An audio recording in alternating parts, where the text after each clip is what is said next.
Assalamualaikum warahmatullahi wabarakatuh. Perkenalkan, nama saya Anggun Fadilah. Saya dari Prodi Manajemen Malam dengan NIM 2892150003. Di sini saya akan menjelaskan materi tentang daya saing dan liberalisasi perdagangan internasional. Menurut David Ricardo, pada dasarnya perdagangan internasional didorong oleh adanya comparative advantage di mana produk di suatu negara tidak dapat diproduksi dengan lain, dan competitive advantage di mana negara dan mengambil keuntungan dari spesialisasi produk yang memiliki opportunity cost lebih kecil dari negara mitra dagangnya. Perdagangan internasional juga menguntungkan baik bagi produsen maupun konsumen, di mana adanya keuntungan dari economic of scale, yaitu penurunan average fixed cost dari produk dalam jumlah yang besar, serta spesialisasi produk yang membuat pilihan produk menjadi beragam.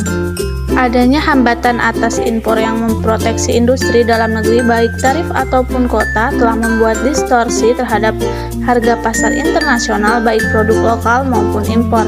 Terdapat penurunan consumer surplus di mana untuk kuantitas yang sama, konsumen harus membayar lebih mahal. Berdasarkan analisa makroekonomi, walaupun terdapat producer surplus dari kenaikan harga pasar global dan tax revenue buat pemerintah, namun jumlahnya lebih kecil daripada penurunan consumer surplus. Hal ini yang menjadi net loss bagi seluruh masyarakat.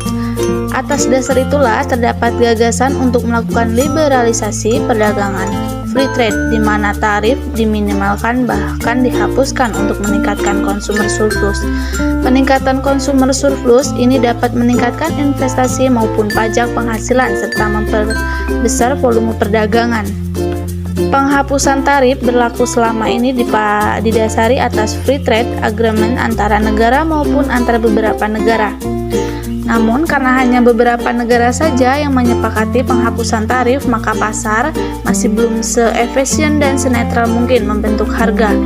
Kemungkinan negara dengan biaya produksi tinggi bebas tarif, namun adanya negara dengan biaya produksi rendah namun terkena tarif karena tidak terlibat dalam free trade agreement, dapat menyebabkan trade diversion, pengalihan perhatian konsumen. Hal ini dapat menyebabkan potensial loss bagi consumer surplus karena seharusnya konsumen dapat membayar dengan harga yang lebih murah. Karena itu perlu adanya penetapan tarif bersama yang lebih global agar tercipta pasar yang lebih efisien.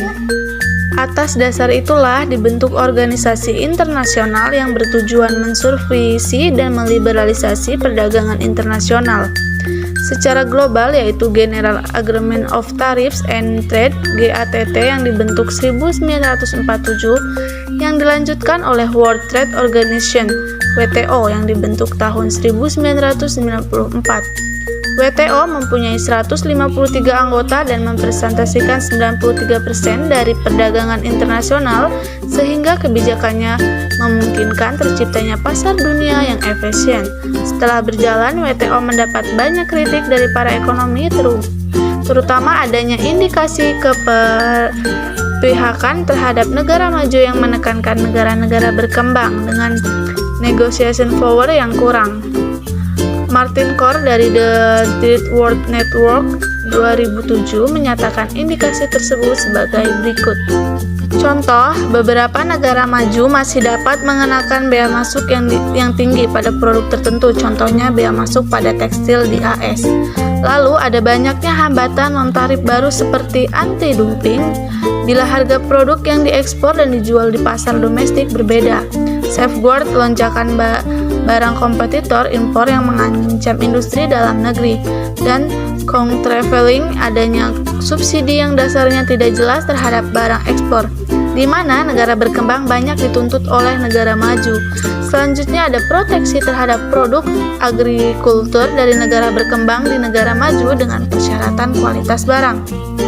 Lalu banyaknya negara berkembang yang kurang mempunyai kapasitas bernegosiasi dan berpartisipasi aktif di Uruguay Round. Lalu ada Trade Agreement, Trade Related Aspect of Intellectual Property Right, yang membatasi negara berkembang untuk mengembangkan teknologi yang berasal dari luar negeri pada sistem lokal. Hal inilah yang membuat banyaknya negara mempertanyakan transparansi dari WTO dan pengambilan keputusan. Kecenderungan WTO terhadap negara maju memungkinkan adanya trade diversion baru yang membuat inefisiensi pasar. Lalu ada dampak lain dari liberalisasi perdagangan terhadap sektor industri adalah semakin terbukanya akses industri domestik terhadap pasar internasional dan juga teknologi. Akses yang lebih luas pada pasar internasional yang didapat dari ekspansi pasar melalui ekspor sehingga skala ekonomi perusahaan dapat meningkat.